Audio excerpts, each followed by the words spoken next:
پڑھیے صلی اللہ علیہ یا رسول اللہ وسلم علیہ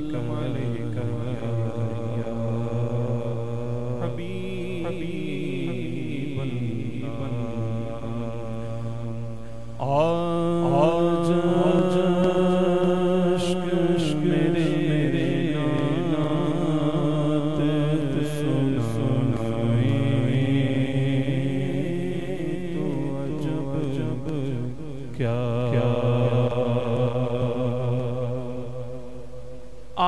آج عشق میرے نات سنائے تو عجب کیا سن کر وہ مجھے پاس بلائیں تو عجب کیا سن کر وہ مجھے پاس بلائیں تو عجب کیا انہیں پڑے تو گناہگار کا سب حال کھلا ہے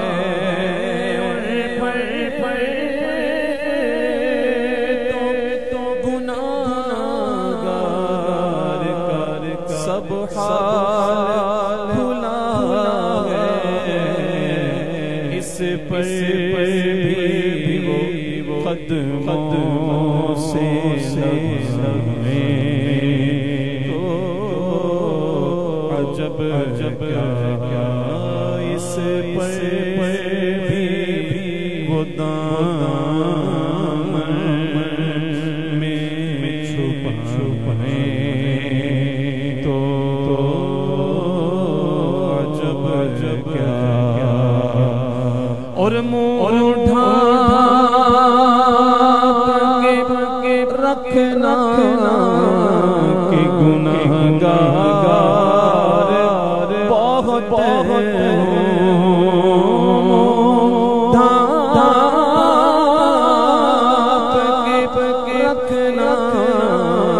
کہ گناہگار بہت میت کو میری دیکھنے تو عجب کیا میت کو میری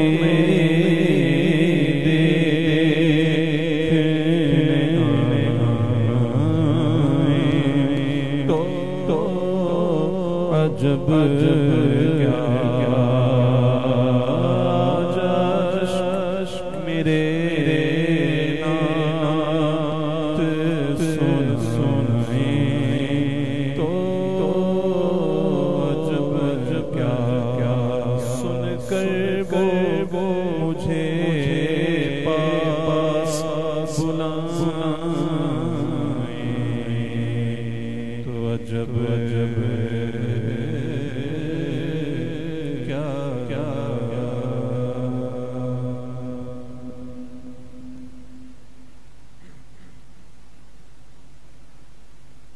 نحمده ونصلي ونسلم على رسوله الكريم أما بعد فأعوذ بالله من الشيطان الرجيم بسم الله الرحمن الرحيم قل إن صلاتي ونسكي ومحياي ومماتي لله رب العالمين صدق الله العظيم إن الله وملائكته يصلون على النبي يا أيها الذين آمنوا صلوا عليه وسلموا تسليما اللهم صل على سيدنا ومولانا محمد معدن الجود والكرم وبارك وسلم عليه الصلاة والسلام علیک یا سیدی یا خاتم النبیین وعلی آلک و اصحابک یا سیدی یا شفیع المذنبین۔ ناظرین کرام، آج ہم نے قربانی کے حوالے سے ایک اہم مسئلے کے بارے میں بات کرنی ہے۔ کریم آقا علیہ السلام کی بارگاہ میں عرض کی گئی کہ یا رسول اللہ یہ بتلائیے کہ یہ قربانیاں کیا ہیں؟ تو نبی پاک علیہ السلام نے فرمایا کہ یہ قربانیاں تمہارے باپ جناب سیدنا ابراہیم علیہ السلام کی سنت مبارکہ ہے۔ یہ کریم آقا علیہ السلام کی بھی سنت مبارکہ ہے۔ نبی پاک علیہ السلام مدینہ منورہ شریف کے اندر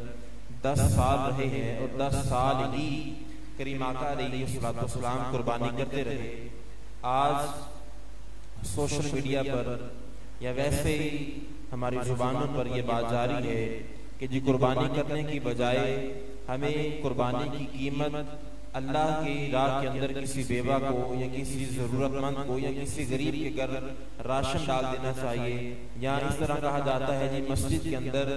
سیمنٹ کی بوری دینے سے بہتر ہے کہ کسی غریب اور بیوہ کے گھر میں راشن دے دیا جائے، آٹے کی بوری دے دی جائے۔ تو آیا کہ آج ہم نے اس بات کو سیکھنا ہے کہ قربانی کی قیمت کسی دوسری راہ پر خرچ کرنا کیسا ہے۔ کریم آقا علیہ السلام آپ کا یہ در امتیاز ہے، رب کائنات نے یہ شان آپ کو عطا فرمائی تھی کہ سرکار علیہ السلام کی بارگاہ کے اندر جس طرح کا آدمی آتا تھا، اس کے اندر جس طرح کے عمل کی کمزوری پائی جاتی تھی تو نبی پاک علیہ السلام اسے اسی طرح کا عمل بتاتے تھے۔ کسی کو یہ بتایا کہ سب سے اچھا اسلام یہ ہے کہ بھوکوں کو کھانا کھلایا جائے، کسی کو یہ بتایا کہ سب سے اچھا اسلام یہ ہے کہ اسلام کو عام کیا جائے، کسی کو یہ بتایا کہ تم نے جھوٹ نہیں بولنا، کسی کو یہ بتایا کہ تم نے نماز کو ادا کرنا ہے۔ تو جس طرح کے عمل کی کمزوری جس بندے کے اندر پائی جاتی تھی، نبی پاک علیہ السلام اس عمل کو دیکھ کر، اس کمزوری کو دیکھ کر عمل بتا دیا کرتے تھے۔ تو نبی پاک علیہ السلام کے دور مبارک کے اندر تو ہم موجود نہیں تھے، لیکن نبی پاک علیہ السلام جانتے تھے کہ ایک وقت آئے گا کہ جس میں فتنے اٹھیں گے، اور فتنے جو ہے اس بات کی طرف لوگوں کو لے کر آئیں گے کہ قربانی نہیں کرنی چاہیے۔ جس طرح کچھ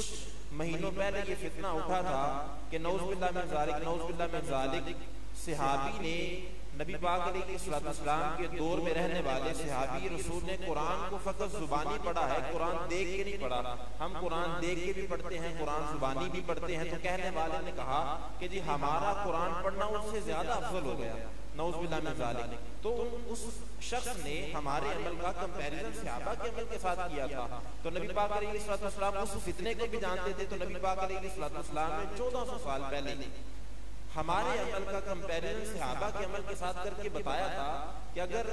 میرا کوئی امتی یعنی ساری انسانیت میں سے کوئی بندہ بھی، کوئی مسلمان یا کوئی انسان ہے، اگر احد پہاڑ اتنا سونا خرچ کر لیتا ہے،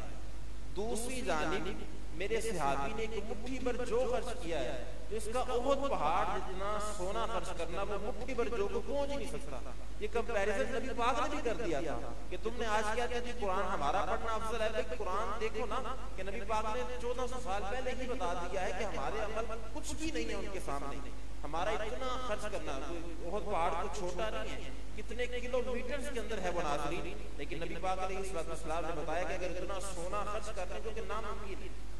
ہمارے لیے ممکن نہیں ہے کہ ہم اتنا سونا خرچ کریں، فرمایا اگر کر بھی لیتے ہیں تو ان کی مٹھی بھر جو کے برابر ہم نہیں پہنچ سکتے۔ تو اسی طرح قربانی کے بارے میں فتنے کو بھی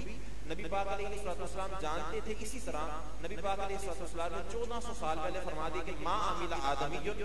من عمل یوم النحر احب الی اللہ من احراق الدم۔ کریم آقا فرماتے ہیں ما عمل، کوئی عمل بھی، سرکار نے سارے اعمال کی نفی کر دی، کہا کوئی عمل بھی آدمی بنی آدم کا، کوئی عمل بھی بنی آدم کا من اعمال میں سے یوم النحر، عید والے دن، سرکار نے عید والے دن کی قید لگائی، کہا عید والے دن کا کوئی عمل بھی اللہ رب العزت کی بارگاہ کے اندر زیادہ محبوب نہیں ہے، احب الی اللہ من احراق الدم، جانور کی قربانی کا خون بہانے سے زیادہ عید والے دن رب کائنات کی بارگاہ کے اندر کوئی عمل بھی محبوب ترین نہیں ہے. تو نبی پاک علیہ السلام نے ان لوگوں کا 1400 سال پہلے وہ بند کرتے جو کہتے ہیں کہ قربانی کی قیمت جو ہے وہ صدقہ کرنی چاہیے, کسی بیوہ کو دینی چاہیے یا فلان جگہ پہ خرچ کرنا چاہیے. نہیں فرمایا کوئی عمل اللہ کو مقبول ہے ہی نہیں, بلکہ نبی پاک علیہ السلام نے یہاں تک فرمایا ہے, کہا قربانی کا جانور جو ذبح کیا جاتا ہے رب کائنات ذبح کرنے والے کو اس قربانی کے جانور کے ہر بال کے بدلے میں رب نیکی عطا فرماتا ہے. تو احباب ذی وقار آج ہم نے یہ سیکھا ہے کہ اگر قربانی رب کائنات نے ہم پر واجب کی ہے تو ہم نے قربانی ہی کو ادا کرنا ہے. میری کوئی حیثیت نہیں ہے, ہماری کوئی حیثیت نہیں ہے کہ ہم اللہ رب العزت کی جانب سے جو ہمارے اوپر احکامات ہیں ہم ان کے اندر خود تبدیلی کریں. یہ دین کی تبدیلی دین کے ساتھ کی جا رہی ہے کہ جی آپ جو ہے وہ قربانی کی قیمت جو ہے وہ کسی بیوہ کو دے دیں, بیوہ کو دینا ہے آپ نے کسی غریب کو دینا تو دوسرے معاملات میں سے کریں. یعنی دین کا کمپیریزن دنیا کے ساتھ کیا جائے. بندہ جب موبائل لینے لگے یا جب گاڑی خریدنے لگے یا برانڈڈ کپڑے لینے لگے تو اس وقت اسے یہ سوچ آنی چاہیے بھائی میں نے موبائل مہنگا تب لینا ہے جب میرے محلے کے اندر کوئی جو ہے وہ غریب بندہ نہ ہو. میں نے مہنگی گاڑی 20-25 لاکھ کی تب لینی ہے جب میرا ہمسائے کا جو رہنے والا وہ بھوکا سوئے نا. میں نے جو ہے اتنے مہنگے لباس کو تب لینا ہے جب میں دیکھوں کہ میرے علاقے کے اندر کسی کو کپڑے کی ضرورت تو نہیں ہے, کوئی برہنہ تو نہیں رہتا. تو ہم نے دنیا کا کمپیریزن دین کے ساتھ کرنا ہے, نہ کہ دین کا کمپیریزن ہم دین کے ساتھ کریں. دعا ہے خالق لم یزل ہمیں اس مسئلے کو یاد رکھ کر دوسروں تک پہنچانے کی توفیق عطا فرمائے. ہماری